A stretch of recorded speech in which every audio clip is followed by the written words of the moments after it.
to our last Iceland Cineclub. This is the fourth edition that we have, and it's been really very, very interesting what we've been showing, because they're all totally different films. This is a collaboration that we have with the Embassy of Iceland here in London. And we started with the Last and First Men, which was an incredible film, completely taking in sceneries and panoramas, and then we switched also. The last one was the Ari Eldjärn, the comedian, with part of my Icelandic, so it was another point of view, very humor, full of humor. And also we presented Rams, which is it's an amazing film. So we really cover all ground, and then we arrived to present new Hafsteinn. Is that, or Hafsteinn? How do you pronounce it? Hafsteinn. Hafsteinn, yeah, that's what I thought. Which is again, it's a very hybrid film. And probably most people agree with me, because it goes through so many different things. When I started to watch the film, I felt it was going to be really like more or less like a drama, because it was very psychological. It was really showing what people were feeling, or how they were interacting with each other. And then all of a sudden it just changed, and I went into like deep kind of thriller, black comedy. I can't even categorize, it's just very difficult. So please tell us, how did you get the inspiration? How did you come up with such a subject? Well, first of all, thank you for planning this screening and the Q&A. I guess the original inspiration is that we have quite a lot of famous neighborly disputes here in Iceland that revolve around trees. Maybe it is because we don't have a lot of trees in Iceland. It's landscapes are quite barren, and I mean, we have more and more now in the city in the last couple of decades maybe, but there is there was like a true case that we knew of, that I mean, it's not a true story, but the inspiration came from true events, and somehow it became a vehicle to explore human behavior in bad human behavior in some ways. Yeah, totally. Yes, I was really a bit shocked, actually. I was just looking around my neighborhood and saying, I hope I don't get people like this. Yeah, I mean, what's interesting is that, I mean, I think it's quite relatable, and for me, it's kind of a metaphor. It's a film about war in a way, and if you look at war, it's very often a neighborly conflict. And so I thought it was interesting to sort of scale that down and bring it down to a kind of human level that we could sort of relate to in a way. Sure. And I mean, there's something about the home. The home is it's a sacred place for you, and when someone else starts to tell you how to how your home should be, or what it should be like, or I think that strikes a nerve in most people, and for me it's interesting in this story who's right. I think everybody is right in some way, but and that became interesting, this sort of gray zone. Yes, yeah, it's definitely like a microcosm. And that it's representing a macrocosm, because it's a very like in just the one family next to each other. Because actually at the beginning I thought it was more like a condominium style thing, many different people, many different but in fact there are only two families that are actually next to each other, and then they start fighting. Basically because they're not similar. They start fighting because they look at each other and they find themselves so different, and so they don't really. That's how it starts. And you're right. The saying that the fight starts like in a war. You don't like the person next to you. You don't like what they do, what they represent, their identity, their whatever. Yeah, what they believe in or whatever. And so, that's the point. Yeah. So I really want to know also, how did you come up with certain ideas? Because the most shocking scene for me, and then we're going to ask, of course, to our audience, it's the stuffed dog. I mean, I thought that was... Yeah. I mean, that is also a known thing that, in neighborly disputes, pets are often victims of, people's crazy behavior. Pets disappear or stuff like that. But that idea, I have to credit to my co-writer Huldar. He came up with that. That's from his crazy mind. So I can't be responsible. But yeah, that brings very strong reaction, and I've had quite a lot of that in the past. Especially because I was wondering, just a technical question, could you really just go to a place and say, I'm the owner of this dog and you have to put him to sleep? Yeah, that's sadly, that's what we found out, is that when we were shooting at the vat, they had cases like that before, where people had stolen their neighbor's pet and had put it to sleep. We live in a quite small society. There's just a big level of trust somehow. But they said now they are more concerned about these things and take more care of it. And but I was also I was screening this film in Tokyo a couple of years ago, and there they told me that they don't put pets to sleep. That's not allowed. If a pet becomes sick, it just has to suffer the rest of its days. I was surprised because it looked like, I think what was really shocking is that dog just looks so healthy and happy. Why would the vet even put him down? The vet? Yeah, because the dog looks so happy. I mean, you would think he'd offer adoption or something. Yeah. No, of course, but I guess that's you have the power to do that. I guess as an owner, of the dog. I mean, it's terrible. It really is. Yeah. Yeah, I really thought that you could do it only in case of, because the dog was very near dying or because it was very sick, there must be a reason anyway. Or dog kennels as well, when they can't get, there's a certain amount of weeks that dog kennels will keep a dog, but that's because there's no room, right? So it's kind of a survival thing. But a healthy dog like that, I'd never seen that before. That's just shocking. Yeah, it is. It is. It's terrible. Yeah. And also, the other thing that it was really very, a very strong point in the film, is the character of the lady, the mother. That she was basically, she was just giving back so much evil basically to everyone. Because she really basically hated everyone. She didn't have a connection with everyone, but even with her own family, basically. I think, I mean, that's I think that for me has to do with her sort of sorrow that hasn't been dealt with because of the son that, committed suicide, and, the body was never found. There was never, they never had been able to have funeral. And in these cases, when, people disappear, it's very hard to don't have a closure, and the sorrow keeps coming back and back, and you sort of keep digging in the same spot, and I think that's sort of her problem. Yes, and also the couple, because they really just the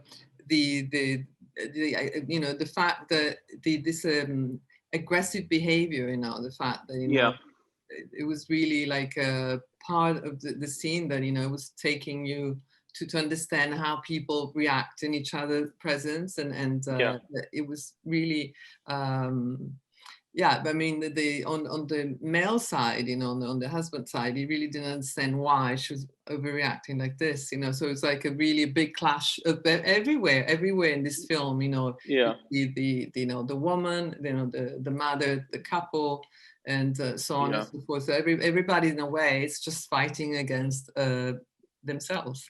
Yeah. And probably everything could be solved if they would communicate. You know, I think every single conflict in this film could be solved if people would sit down and talk. You know, and which is, you know, often the problem. People just don't communicate, and they just, you know, go ahead and make assumptions and judge and do crazy stuff. Yeah. Also the scene in that was like this housing, this community, you know, they lived together, you know, they were talking, and again, you know, there was like non-communication, you know, somebody, one was saying one thing, the other was saying the other, and then the woman started accusing the husband, so it's like yeah. But it's so real, you know. This film, it's so real. I mean, I could really understand what, you know, what's going on. It's not that far away from, you know. No, I don't think so. And I think, you know, everybody has a neighbor, and I think everybody has some sort of strange stories, you know, through you know, interaction with the people. But that's, you know, we're all put down on this, you know, earth, and we have to deal with each other, you know, for better or worse. Yeah, totally. Yes. Yeah. Well, we can open a bit to questions if there is anybody that wants to chip in. Can I just comment on one thing? Like, so in the film, I found that like none of the characters were really kind of like fully relatable and likable, which in a way makes them more relatable. Yeah. Is that deliberate, or is it just my impression? I really feel for them, you know. I sympathize with them. I don't agree with their behavior. I don't agree with everything that they do, but I have to love them, you know, and I do. Yeah.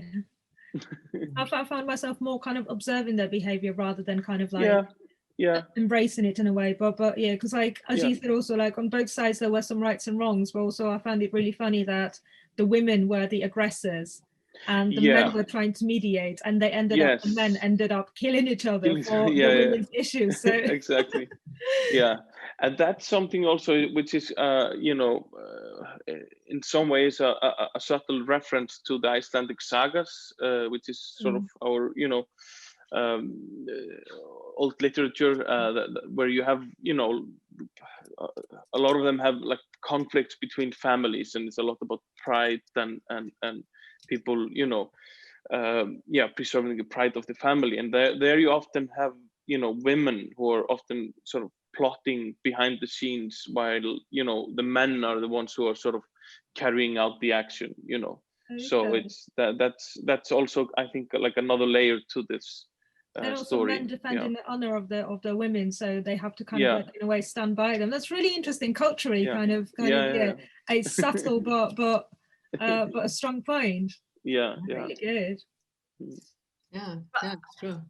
Well, I don't know. So I saw this slightly differently, in the sense that I don't know if it was sort of perpetuating the message of like, you know, what society is trying to say, like, you know, that women are witches, you know, that I there was a bit of that. I felt a little bit also because all of the characters, all of them showed they were all despicable at one point, all of them, I find, both the men and the women. But then they also showed their softer side, their good side, their human side, what made the appeal. Apart from one, the mom. To me, anyway, the mother, to me, she was like pure evil. I know she was screaming and all, but I was like, there's got to be some limits to it, you know, to her bad behavior. So I don't know. I think that part of it, I wasn't, you know, I did. That was just an observation I made. That I thought it was sort of was perpetrating the, like, you know, the old witch, or the women are witch, or the women, you know, and the man coming to the rescue. I don't know. There was a little bit of that side. Like I thought it was a really good film, that like I stayed, you know, to my seat till the end. It's just like I knew something bad was going to happen. It was a really great, you know, the tempo, the rhythm was really good, and you know, and there was nothing gory. You didn't have to show blood or scenes of violence for it to be violent, like the dogs. Yeah. She comes back Yeah. the body back. I mean, that was the line that just did it for me. Like that was said to me, you know. Yeah. But there was a bit that, to me, that's just how a little bit of how I sensed it. Okay, great. Yeah. Well, the attack but with the staple gun was quite violent, I thought. Brilliant. Yeah. Oh, but Yeah. that was that was. Yeah. I was a staple gun. I understand. Okay.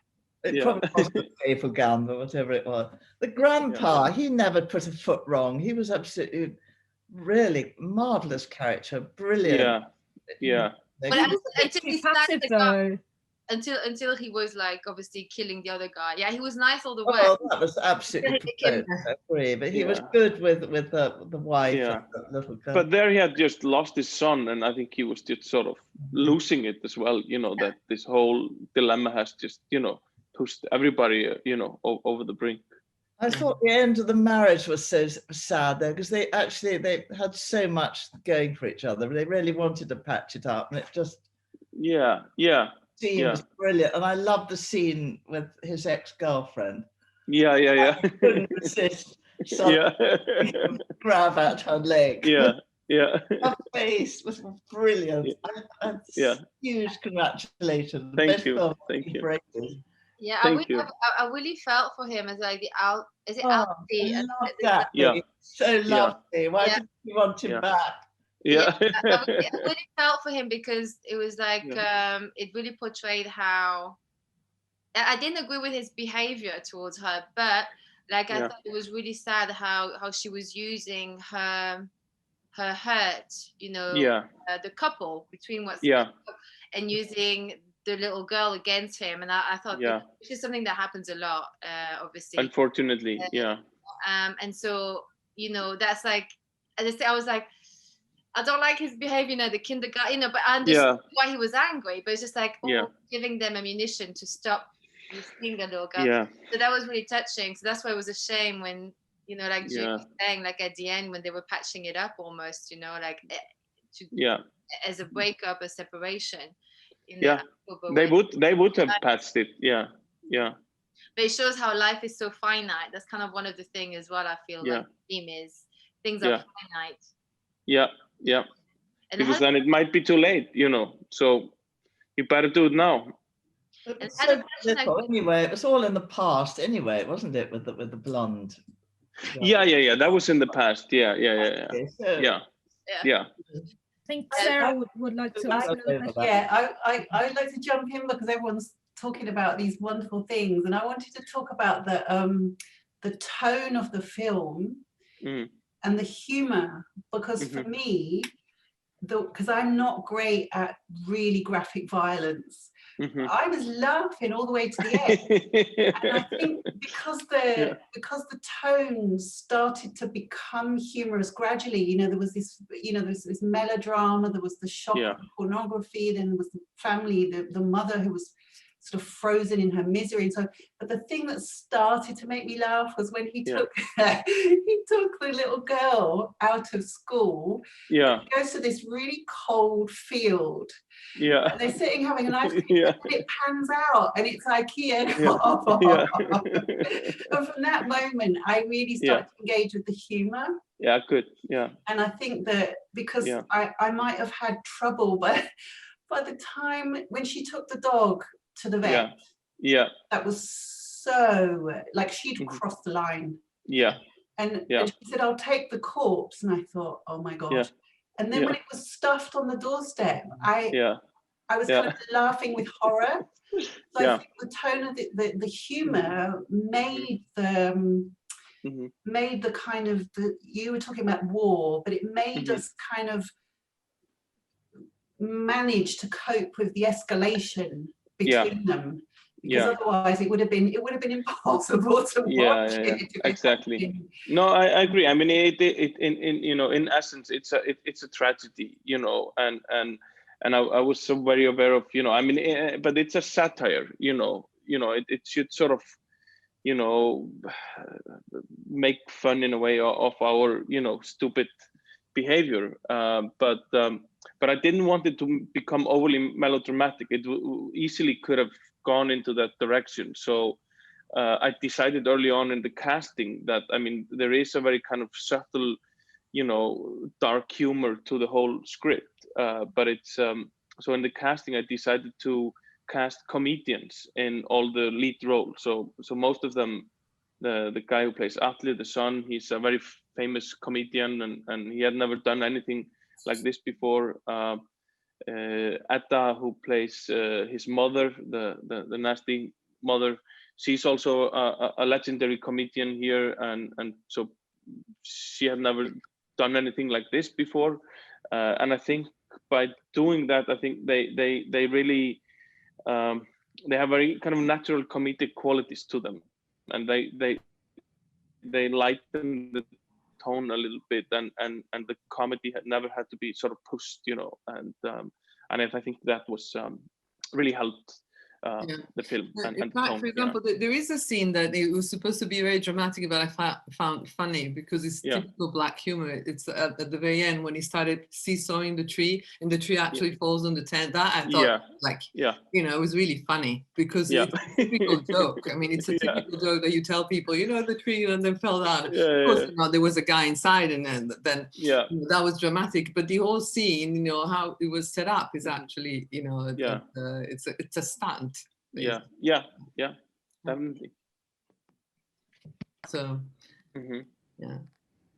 so we have Stevie here saying that I love the ending with the cat was abrupt, and more scenes or even details would have undermined the irony and the starkness of the last person standing situations. Yeah, the cat is kind of like it was one of those moments that you know, but you don't want to kind of like even think what could happen, and then like you hope, you wait. Obviously things happen with the dog, so you're like, oh my god, and then the cat shows up, and it's like a sigh of relief, but in the same time it's like, do you realize what you've done, woman?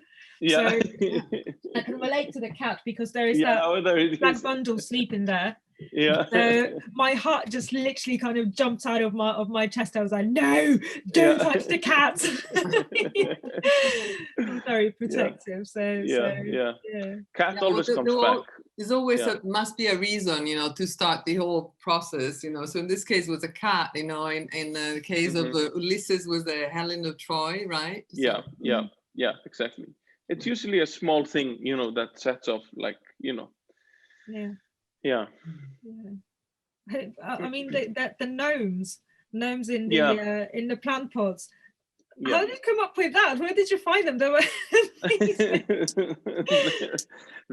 I was just in the store, in the, you know, gardening store, and I saw these kind of obscene gnomes, you know, and we had written gnomes in the script, and then I just saw them there, and I thought these are the ones, you know. So they were cast, you know, on the spot. No, that was brilliant, and also because like it's never shown when the other woman, I forgot her name, when she's supposedly, like, you know, doing the stuff to her neighbor, but you can see the mother kind of like hiding. So it gives it kind of like it's a bit ambiguous, and you keep saying, well, I kept like guessing, just laughing with my friend, just guessing, like, you know, maybe it's the dead son, maybe it's this, maybe it's that. It just kind of it keeps you like on your toes and keep you kind of going back and analyzing the story. Right. Good. So, do you know that, talking about gnomes, there is a shortage in the UK because they usually imported from Europe. Oh, really? Because of Brexit. True. I read it. Brexit. Okay. So in case you want to buy, you're in the UK, you want to buy a gnome for your garden, you can't do it right now. You have to go on holiday. You have to go in Europe and buy them, or you can ship them over here in case you've got a surplus. Unfortunately, the lockdown is ending, so we, like, you know, we haven't got that much time to learn to like carve them or cast them or something. So no. So, June is just said something. Would you like to make your comment live? All right. Well, I always talk too much, but still, no. I just wondered if you liked Yorgos Lanthimos, however you pronounce Greek. Yeah. It reminded me a bit in tone of The Killing of the Sacred Deer and Dogtooth. Yeah, I really like these movies. Yeah, it's in Dogtooth. Yeah, that it has this kind of visceral, these are films I like a lot. I think he's a fantastic director. And the Oscar-winning one is not one of my favorites. Anyway, just a thought whether that ended. Yeah, definitely. I think very Icelandic humor. Is it similar to Norwegian sort of? I think there is some. I think there's like a sensibility of some kind of a dry, dark humor, to the Nordic countries, and I guess we're a part of that. Yeah, it's unique. It's just so different. Love it. Yeah. Thank you. More, please. I must find your earlier films. Yeah. Yeah.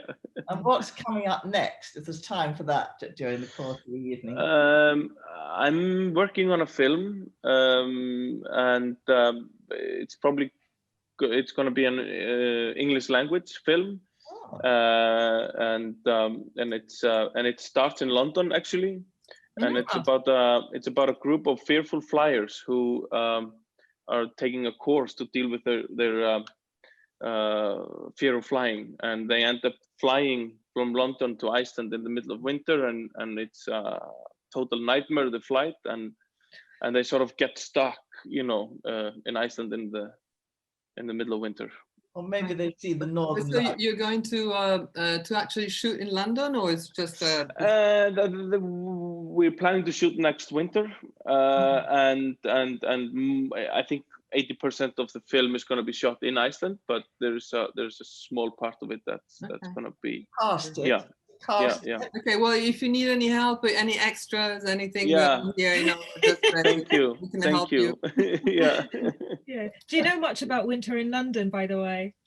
Yeah, I've been a few times. It's grey. It's yeah. It's here. Usually we've got a couple of days of summer in about February. And then it just like 50 Shades of Grey. I mean, like not the book or the film. It's literally kind of Hampton 50 Shades of Grey. Yeah. So, yeah. Can I just say also, Sarah made a good comment about the dog and the cat are another element of conflict, and it's kind of like quite a like famous saying that people live like cats and dogs. So was that also deliberate, kind of like the choice of pets instead of like guinea pig and a hedgehog, maybe? I don't think there's like a big meaning behind it. It's just it had to be different pets somehow. Yeah. It always keep us guessing, right? Yeah. I think we've got Alex. Yes. Hey. You need to unmute yourself. Hi, you guys. Sorry. And hey, Hafsteinn. Hello. I love this movie. I watched it for a second time, introduced it to my wife, and we just loved everything about it. I like dark humor, and it kept me kind of laughing a lot there. And on a second time, I think as well. Yeah. I had a few musical kind of questions. The music in it, I was thinking to myself, that sound, was there a bit of a kind of John Carpenter Halloween kind of sound? Because that piano just started, I was like thinking to myself, gosh, that sound was, and I loved it because it added that element of almost, though it was darkly comic, there was almost, there was a horror to it as well, because element to it. Yeah. No, I mean, I think that's a good point. I mean, for me, the big challenge as a director is sort of to bring the audience from this kind of light tone, family drama comedy, to this kind of gory, horror ending, and what sort of connects it all, is the music, that really sort of, prepares you, I think, for this kind of dark place where the film ends. So that was always like a very important, tool to do that. And my composer was a fantastic composer. I mean, we talked about, like, also just you know, making the music really kind of present, you know, that it's not like something that's there in the background to support the image. It should be really like a voice that could, yeah, bring it really to the front. Yeah, no, it totally works, and it was, yeah, I loved it. I loved how it kind of just comes in and it unsettles as well, which is what I loved about it. There, yeah, and kind of on that note, that there's one scene that for me it really sticks out, and watching it again, and there's all the kind of classic moments, but there's that moment where he's at the choir for the second time, and he's just staring at the camera, and it's such an incredible shot. It's so brilliantly acted by him, because you had him singing his heart out with everyone before in the same faces, and then in that frame, in that shot, it was just incredible, and there's so many layers you can kind of peel away from it. It says so much. I was going to say, I mean, what was is there anything you can tell us about what you were getting from that shot, or wanted to show? I think it's just kind of to show him, you know, in a different place, you know, emotionally after everything that's happened. You know, you've seen him before where he's like, where this is sort of his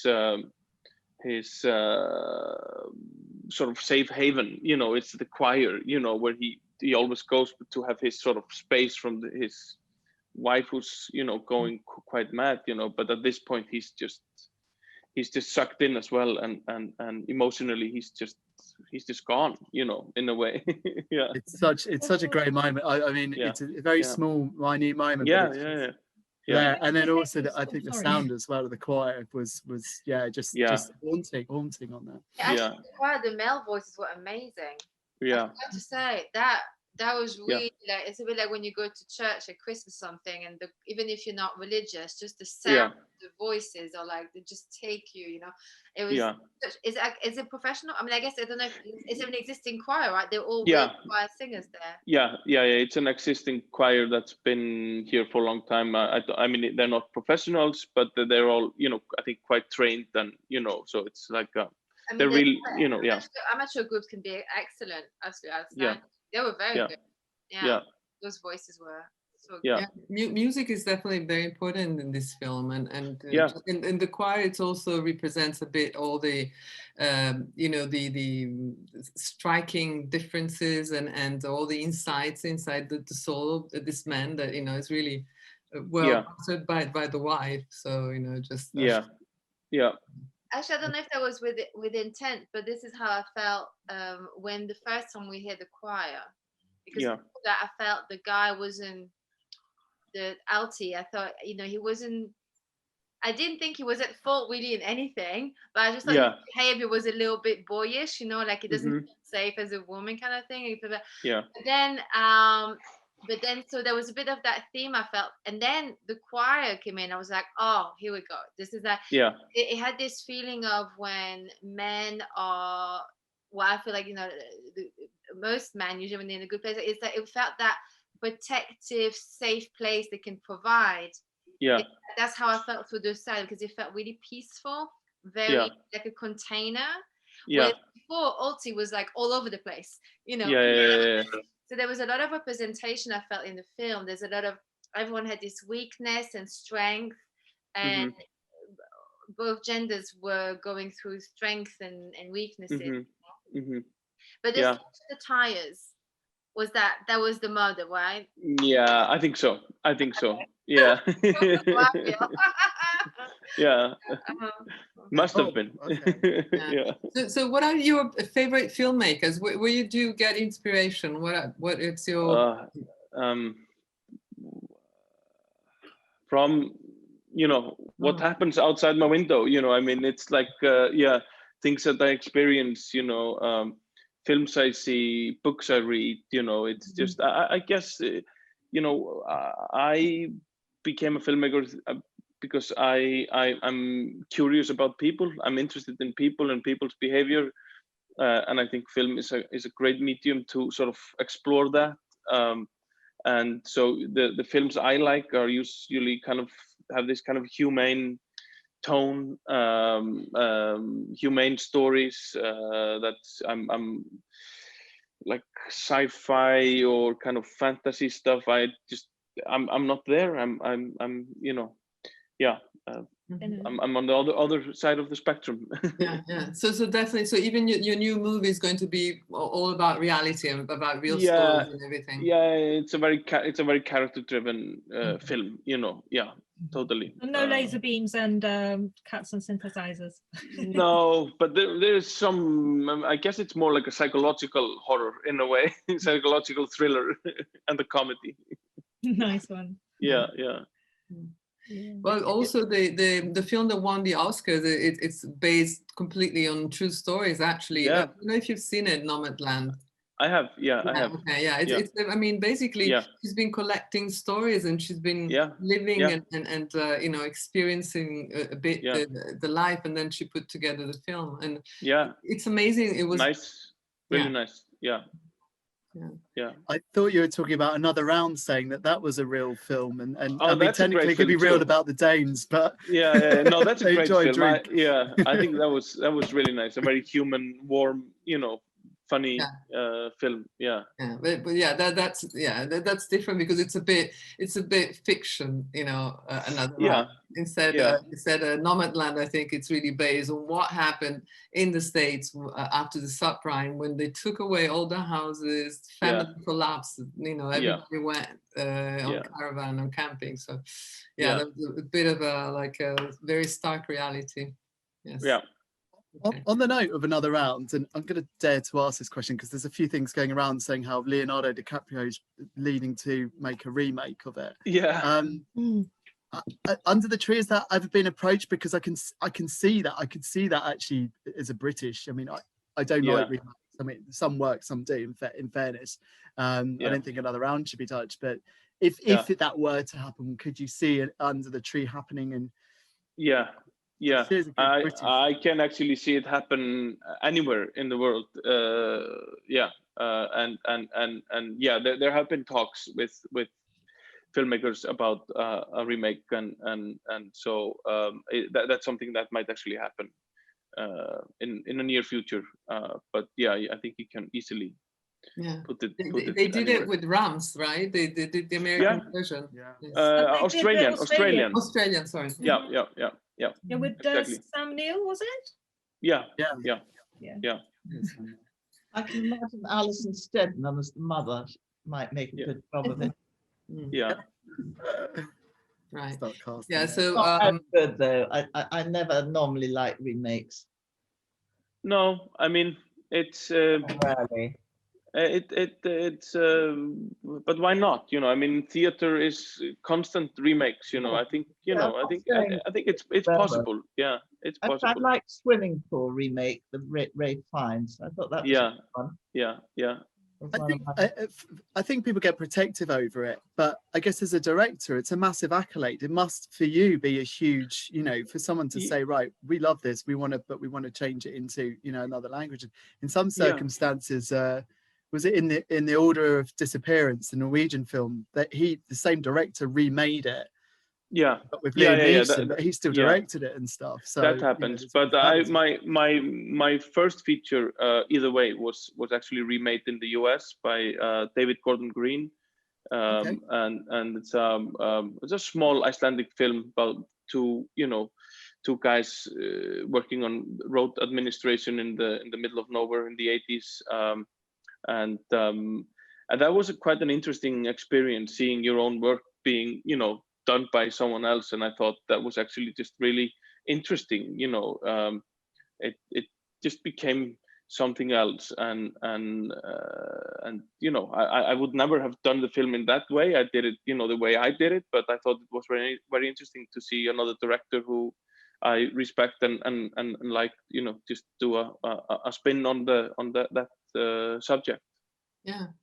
Yeah, it's definitely they're paying tribute to you, and since they use their own country and their own nationality and culture, it becomes really another thing. So I mean, you don't have anything to worry about, because it can't be an Icelandic film, but exactly, it will belong to to the filmmaker and to the country where it's been shot. Yeah. It's kind of like seeing, you know, an ex-girlfriend with a new boyfriend or something like that. You know, just like, you know, okay. Nice comparison. Yeah. Good analogy. Usually a young version, first one. Should firmly kind of like be in my case anyway. Yes. Yeah. Okay. Well, I think that if we got any more questions, anybody? I don't think anyone else could get the perfect balance you got there with the comedy and the human, the sympathy for the people. Yeah. Let's see. Yeah. Unless it's Yorgos Lanthimos making it, then that would be interesting. That could be. Yes. Definitely. Yeah. Plus, now that you told me that all the actors were comedians, you know, I'd love to see them, you know, in a comic piece, see the difference. Yeah. You know, for me, they're completely, I mean, I really don't know them, so yeah. Of course, yeah. No, but it was very interesting for Icelandic audiences to see them in this context, you know, and yeah, definitely. Yeah, so, well, I guess that we definitely want to see you in London if you come for the shooting. I will, yeah, and then that'd be really great. And we really thank you for coming tonight and for showing, I mean, it's really an exceptionally, if we can't say hilarious film, but we can say that it's definitely a very, very intriguing film because it plays on so many different levels. Yeah, great. Thank you so much. It was a good balance in the acting and the cinematography, and I didn't realize they were all comedians because it was none of them like overdid it, you know. It was just like a really good kind of just really just bought into it. That's good. Happy to hear that. Acting as well, then, you know. Thank you. That's good. Thank you so much for coming tonight, and we wish you all the best for this new shooting. Thank you. That sounds awesome. Thank you. Okay. Thank Don't you. kill too many people, please. Yeah. Okay. Thank you so much. Yeah. Nice to meet you all. Thank you. Bye. Bye.